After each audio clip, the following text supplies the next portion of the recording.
শুভেচ্ছা, স্বাগত মাছরাঙা নিউজ শোতে। আপনাদের সঙ্গে আছি আমি ফারহানা পারভিন। এই আয়োজনে দিনের গুরুত্বপূর্ণ সংবাদের পাশাপাশি থাকবে রাজধানীর বাইরের আপডেট। এছাড়া থাকছে বাণিজ্য এবং ক্রীড়া সহ আন্তর্জাতিক নানান খবর। প্রথমেই সারাদিনের নিউজ আপডেট। নানা অনিয়মের অভিযোগ এবং ছাত্রদল সমর্থিত প্যানেলের বর্জনের মধ্য দিয়ে শেষ হয়েছে জাহাঙ্গীরনগর বিশ্ববিদ্যালয় কেন্দ্রীয় ছাত্র ও হল সংসদ নির্বাচনের ভোট গ্রহণ। চলছে ভোট গণনা। বিকেলে 3:45টার দিকে কারচুপি এবং অনিয়মের অভিযোগে ভোট বর্জনের ঘোষণা দেয় ছাত্রদল সমর্থিত প্যানেল।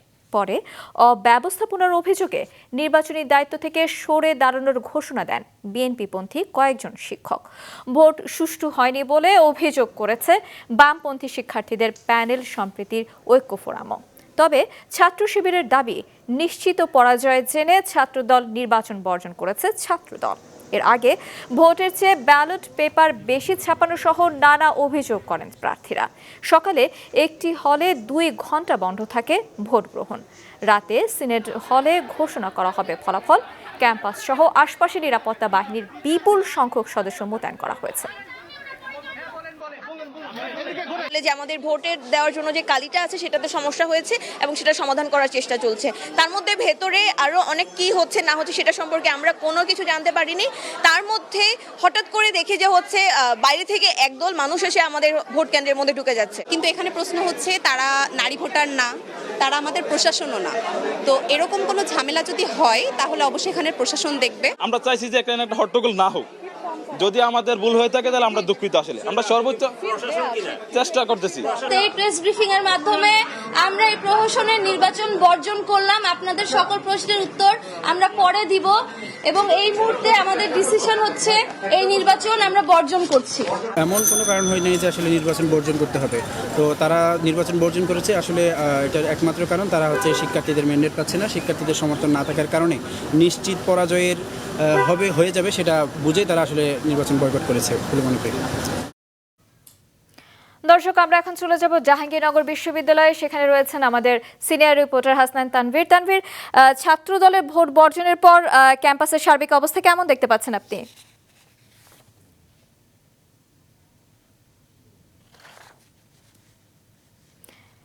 তানভীর, শুনতে পাচ্ছেন?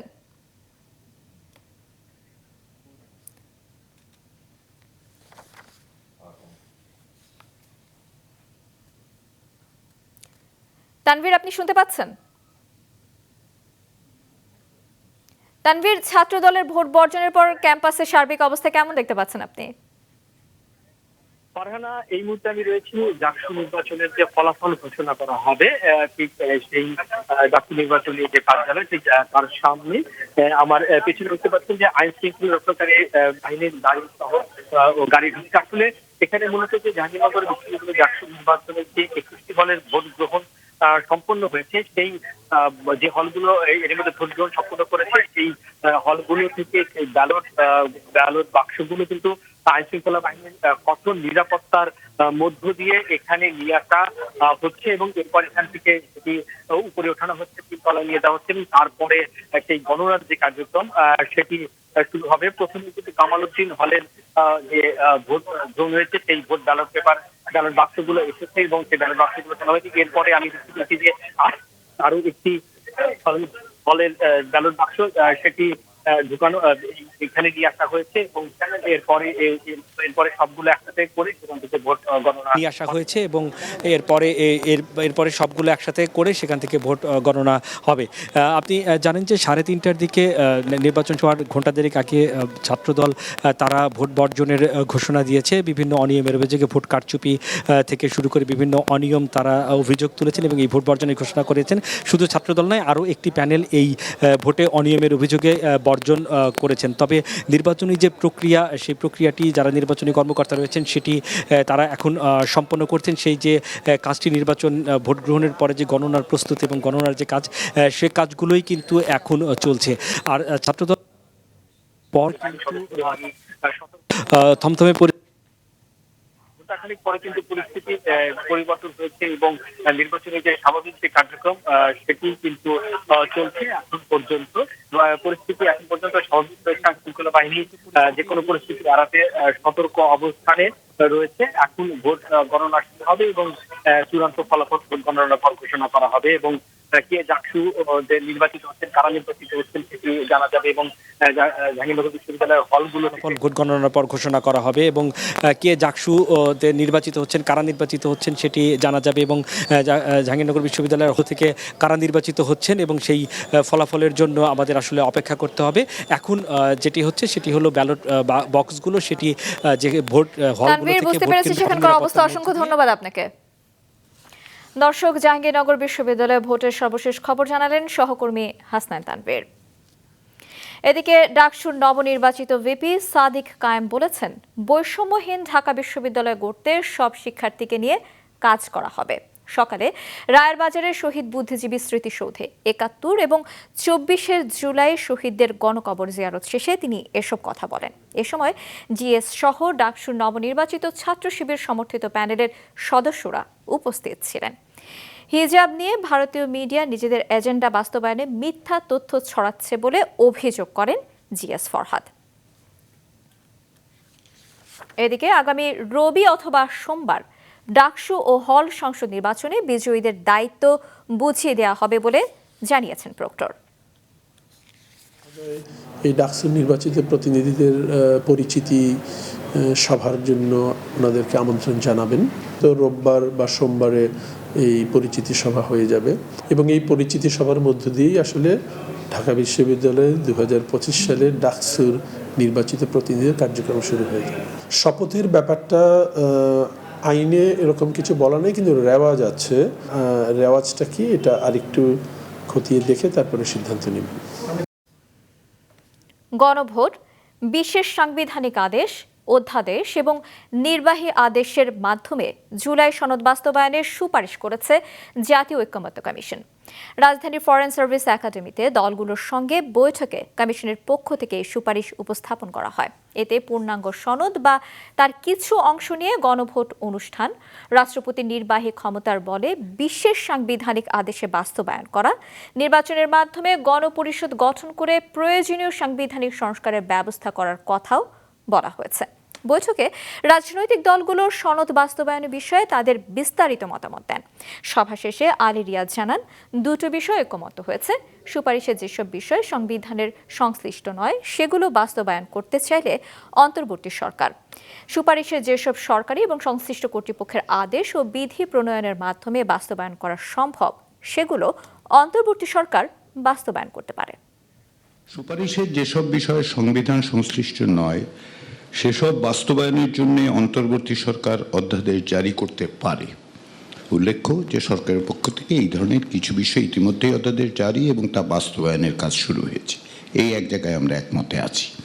দ্বিতীয় হচ্ছে সুপারিশের যেসব বিষয় সরকারি বা সংশ্লিষ্ট কর্তৃপক্ষের আদেশ ও বিধি প্রণয়নের মাধ্যমে বাস্তবায়ন করা সম্ভব সেগুলো অন্তর্বর্তী সরকার ও সংশ্লিষ্ট কর্তৃপক্ষ বাস্তবায়ন করতে পারে। নেপালের সংকট নিরসন এবং নতুন নেতৃত্ব নির্ধারণ নিয়ে সেনাপ্রধান জেনারেল অশোক রাজ সিকদেলের ডাকা বৈঠক থেকে ওয়াকআউট করেছে বিক্ষোভকারীরা। সেনাপ্রধান দুর্গা প্রসাই নামে এক ব্যবসায়ী, রাজনীতিবিদ এবং রাষ্ট্রীয় স্বতন্ত্র পার্টিকে আন্দোলনের অন্যতম অংশীদার হিসেবে অভিহিত করায় বৈঠক থেকে বেরিয়ে যান তারা। এদিকে নেতৃত্ব নিতে বালেন্দ্র শাহের অনাগ্রহের কারণে দেশটির সাবেক বিচারপতি সুশীলা কার্কিকে দায়িত্ব নিতে আন্দোলনকারীরা আহ্বান জানিয়েছেন। দায়িত্ব নেয়ার বিষয়ে সেনাপ্রধানের সঙ্গে আলোচনা করছেন সুশীলা। এদিকে নেপালের সদ্য সাবেক প্রধানমন্ত্রী কেপি শর্মা ওলি অভিযোগ করেছেন, স্পর্শকাতর বিষয় নিয়ে ভারতকে চ্যালেঞ্জ জানানোয় প্রধানমন্ত্রিত্ব হারিয়েছেন তিনি।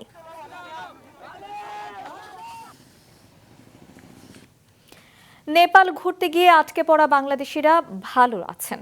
সেখানে বসবাস করা বাংলাদেশিরাও সুস্থ এবং নিরাপদে রয়েছেন।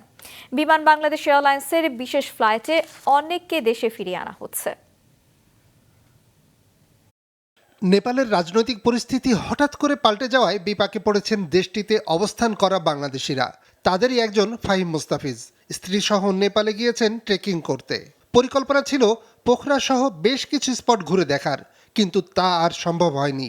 আটকে পড়েছেন রাজধানী থেকে 270 কিলোমিটার দূরের এক জেলা শহরে। তো ট্রেকিং শেষ করে যখন এখানে আসি 3 দিন আগে, তো 3 দিন ধরে আছে এখান থেকে কোথাও যেতে পারতেছি না।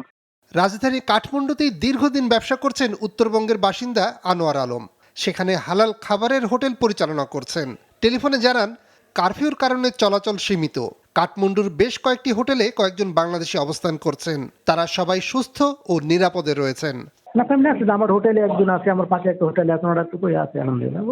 এবার নিষেধ করছে, এখন বাইরে যেন না যায়। কতজন বাংলাদেশি বছরের এই সময়টাতে ট্রেকিংয়ে রয়েছেন সেই তথ্য নেই কারো কাছে। এভারেস্ট জয় করা প্রথম বাংলাদেশি মুসা ইব্রাহিম জানান, ট্রেকিংয়ের সিজন সবে শুরু হয়েছে। গত কয়েক বছরের ট্রেন্ড অনুযায়ী এই সময় প্রায় 400 বাংলাদেশির থাকার কথা সেখানে। মানে এই সময় এটা সেপ্টেম্বর মাস তো মাত্র সিজন শুরু হয় আর কি। আমি যেটা জানলাম যে ধরেন বিভিন্ন প্রায় 100 মানুষ। বিমান বাংলাদেশ এয়ারলাইন্সের নেপাল স্টেশন ম্যানেজার জানিয়েছেন, গত 2 দিনে যারা আটকে পড়েছিলেন তাদেরকে বিশেষ ফ্লাইটের মাধ্যমে আজ দেশে পাঠানো হয়েছে। আমার এখানে একটা এক্সট্রা ফ্লাইট নিয়ে আসছি, এই ফ্লাইট দিয়ে আল্লাহর রহমতে এখানে এখন পর্যন্ত কেউ আর নাই। নেপালে অবস্থানরত জাতীয় ফুটবল দলের সদস্য এবং সেনা সদস্যদের বিশেষ বিমানে কাঠমান্ডু থেকে বাংলাদেশে ফিরিয়ে আনা হয়েছে। তাদের সহায়তা করতে দূতাবাস থেকে বিমানবন্দরে যাওয়ার সময় বাংলাদেশের রাষ্ট্রদূতের গাড়ি ভাঙচুর করা হয়। নিয়াজ মোরশেদ, মাছরাঙা নিউজ শো। চলতি বছর কমেছে সরকারের ব্যাংক থেকে ঋণ নেয়ার প্রবণতা। চলতি অর্থবছর এখন পর্যন্ত ঋণ গ্রহণ কমেছে 77%। বিশ্লেষকরা বলছেন, এডিপি বাস্তবায়নে মন্থর গতি এবং ট্রেজারি বিল বন্ড থেকে সহজে অর্থপ্রাপ্তির কারণে কমেছে সরকারের ব্যাংক নির্ভরতা। বিষয়টিকে ইতিবাচকভাবে দেখছেন বিশ্লেষকরা। তাদের মতে এর ফলে বাড়বে বেসরকারি খাতের ঋণ প্রাপ্তির সুযোগ, যা বিনিয়োগ এবং কর্মসংস্থান তৈরিতে সহায়ক ভূমিকা রাখবে। একটি অর্থবছরে সরকার উন্নয়ন কাজে কী পরিমাণ ব্যয় করবে তার উল্লেখ থাকে বার্ষিক উন্নয়ন কর্মসূচিতে। হিসেব বলছে, চলতি অর্থবছরের প্রথম মাস অর্থাৎ জুলাইতে এডিপিতে ব্যয় হয়েছে 1644 কোটি টাকা, যা অর্থবছরের মোট বরাদ্দের মাত্র 0.69%। সরকারের উন্নয়ন ব্যয়ে অর্থছাড় বাড়তে থাকলে চাহিদা বাড়ে ব্যাংক ঋণের। তবে এবছর এডিপিতে এখন পর্যন্ত তেমন খরচ না হয় কমেছে সরকারের ব্যাংক ঋণ গ্রহণ। বাংলাদেশ ব্যাংকের সবশেষ তথ্য অনুযায়ী আগস্টের মাঝামাঝি সময় পর্যন্ত সরকার ব্যাংক থেকে ধার করেছে 4703 কোটি টাকা, যেখানে গেল অর্থবছর একই সময় ছিল 20,000 কোটি টাকার বেশি। সে হিসেবে বছরের ব্যবধানে সরকারের ব্যাংক ঋণের উপর নির্ভরতা কমেছে 77%। ব্যাংকগুলো এখন যেহেতু এই যে ট্রেজারি বন্ড বা ইয়েতে বিনিয়োগ করছে, সেখানে কিন্তু অর্থটা কিন্তু সরকারের কাছে আসছে, যার ফলে সরকারকে ডাইরেক্টলি প্রত্যক্ষভাবে ব্যাংক ব্যবস্থাটাই কিন্তু তাদের অত ঋণ নিতে হচ্ছে না। তথ্য বলছে, চলতি অর্থবছর সরকারের ব্যাংক খাত থেকে ঋণ নেওয়ার লক্ষ্য আছে 1,04,000 কোটি টাকা। তার আগের অর্থবছর সরকার ধার করেছিল 72,372 কোটি টাকা। 2023-24 অর্থবছরে ধার করেছিল 94,000 কোটি টাকার বেশি। আর 2022-23 সরকার গেল 5 বছরের মধ্যে সর্বোচ্চ পরিমাণ ঋণ নিয়েছিল ব্যাংক থেকে, যার পরিমাণ প্রায় 1,20,000 কোটি টাকা। তবে চলতি অর্থবছর ধারের প্রবণতা কম থাকার বিষয়টিকে ইতিবাচকভাবে দেখছে বিশ্লেষকরা। যেহেতু উন্নয়ন কর্মকাণ্ড অনেকটাই গতিহীন হয়েছে, আবার অন্যান্য খাতে আপনার সরকার আছে, এই যার ফলে একটা স্বস্তিদায়ক পরিস্থিতিতে আছে আর্থিকভাবে। তবে আগামী দিনগুলোতে কিন্তু এই অনুন্নয়ন ব্যয় এটা কিন্তু ক্রমাগতভাবে বাড়বে। যেমন আপনার আইন শৃঙ্খলা, সামনের দিনগুলোতে আইন শৃঙ্খলা রক্ষা করা, নির্বাচনের কালীন ব্যয় মেটানো এবং অন্যান্য সবগুলো মিটিয়ে সরকার কিন্তু প্রচুর অর্থের প্রয়োজন হবে। ব্যাংক থেকে ঋণটা যে নেওয়া কমেছে, এটা কিন্তু ভালো দিক, এটা আমি খারাপ মনে করি না। কারণ আমরা তো সবসময় কমপ্লেন করছি, এই সরকারি যদি সব টাকা পয়সা নিয়ে নেয় ব্যাংক থেকে, তা আমাদের প্রাইভেট সেক্টর তো ঋণ পাবে না। প্রাইভেট সেক্টর ক্রেডিট গ্রোথ একটা টার্গেট ঠিক করে দেন অ্যাম্বিশাস, কিন্তু সব টাকা আপনারা নিয়ে যান। সরকার সেজন্য সবসময় চেষ্টা করে যে আপনার ব্যাংক থেকে ঋণ গ্রহণ করাটা একটু কমিয়ে দেয়। আর তাছাড়া ডেভেলপ কান্ট্রি প্র্যাকটিস হচ্ছে সেটা, যে ব্যাংক থেকে এরা ঋণ নেয়, আপনার মার্কেট থেকে। হিসেব বলছে, আগস্টের মাঝামাঝি সময় পর্যন্ত সরকার আর্থিক প্রতিষ্ঠান, বীমা ও ব্যক্তি খাত থেকে ধার করেছে 7,179 কোটি টাকার। সঞ্চয়পত্রের হিসেব বাদ দিয়ে সব মিলিয়ে সরকারের অভ্যন্তরীণ ঋণের পরিমাণ দাঁড়িয়েছে 11,882 কোটি টাকা। রায়হান শোভন, মাছরাঙা নিউজ শো। সন্ধ্যা ঘনিয়ে এলে চারপাশ যখন ধীরে ধীরে নিস্তব্ধ হয়ে যায়, ঠিক তখনই জমে ওঠে নীলা মার্কেট। রঙিন আলোয় গল্প, আড্ডা আর নানা স্বাদের খাবার সব মিলিয়ে রাত গভীর পর্যন্ত মুখরিত হয়ে থাকে পুরো এলাকা। মাহমুদুল হাসানের রিপোর্ট। কোনো চাকচিক্য নেই আধুনিক বাজারের ঝলকানি। তবুও রাজধানীর কাছে বালু নদীর তীর ঘেঁষে গড়ে ওঠা এই বাজার এখন অনেকের প্রিয় আড্ডাস্থল। ব্যস্ত নগর জীবন থেকে একটু মুক্তি পেতে ছুটির দিনগুলোতে, সপ্তাহের অন্য দিনেও সময় সুযোগ পেলেই পরিবার পরিজন বন্ধুদের নিয়ে এখানে ভিড় করেন অসংখ্য মানুষ। এখানে আসলে আমাদের দেখা যায় গ্রামের একটা পরিবেশ ফিল করি। বিভিন্ন ধরনের বারবিকিউ পাওয়া যায়, যেটা আসলে ওই জায়গায় আসলে ওই এটা আসে না। আর ফিল যেটা খাওয়ার একটা ফিলিংস সেটা আসলে ওই জায়গায় আসে না। ঢাকা শহরের মধ্যে পাওয়া যায় হাঁসের মাংস পাওয়া যায় বা এই পিঠা পাওয়া যায়, কিন্তু এরকম একটা পরিবেশ বা এরকম পাওয়া যায় না। খাওয়া দাওয়ার আয়োজনই এখানে প্রধান আকর্ষণ। হাঁসের মাংস আর নানা ধরনের দেশি পিঠা থেকে শুরু করে সামুদ্রিক মাছের বারবিকিউ সবই পাওয়া যায় একসাথে। এগুলা আমার ভালো লাগে, বাট বেশি ভালো লাগে আমার একটু সাইডটাই, মানে ওই যে অক্টোপাস মাছ সাইডটা একটু বেশি ভালো লাগে। ফ্যামিলি নিয়ে একটু দূরে কোথাও যাওয়া, একটু ফাঁকা জায়গা খোঁজা আর কি। জাস্ট ফাঁকা জায়গা তো আমাদের নাই। তারপরে ঢাকার সবার ভিতরে একটা বিষয় কাজ করে যে 300 ফিট নীলা মার্কেট, ওই জন্য আসলে আসা আর কি। আর খাওয়ার পর গরম গরম তাজা মিষ্টির স্বাদ নিতে কেউই ভুল করেন না। পুরান ঢাকাতে থাকি, ওখানকার খাবারের এক ফ্লেভার, এখানকার খাবারের অন্য একটা ফ্লেভার। তো মিষ্টি ট্রাই করলাম আমি, অনেক মজা আর কি। এটা ঘরোয়া টাইপ পরিবেশের মতন খাবারগুলো হয়ে থাকে, যে কারণে আর কি এখানে মানুষ বেশি ভিড় করে। শেষে চায়ের কাপে আড্ডা কিংবা পান খাওয়ার বিশেষ আয়োজনও এখানে হাতের নাগালেই। সব মিলিয়ে ছোট ব্যবসার জমজমাট এক ক্ষেত্র হয়ে উঠেছে জায়গাটি। পাশাপাশি হচ্ছে অনেক নারী পুরুষের কর্মসংস্থান। বিগত 7 বছর ধরে আমার আগে আর কেউ পিঠার ঘর দেয় নাই। স্পেশালি এদিকে হচ্ছে হাঁসটা বেশি স্পেশালি। মানুষ একটু ফ্রেশমেন্ট চায়, যার কারণে ছুটির দিনগুলোতে মানুষ এখানে ঘুরতে আসে। এভাবে সন্ধ্যা থেকে গভীর রাত পর্যন্ত জমে ওঠে নীলা মার্কেট। শুধু কেনাকাটার জায়গা নয়, হয়ে উঠেছে মানুষের মিলন মেলা আর বিনোদনের এক ভিন্ন কেন্দ্র। মাহমুদুল হাসান, মাছরাঙা নিউজ শো।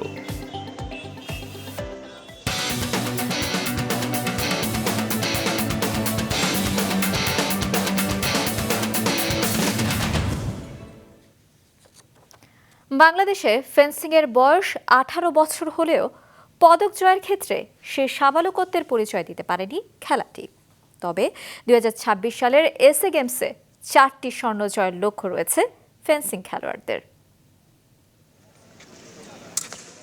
সাদা পোশাক, হাতে তলোয়ার, এই তলোয়ার দিয়ে প্রতিপক্ষকে আঘাত। প্রত্যেক আঘাতে আছে পয়েন্ট। খেলাটির নাম ফেন্সিং।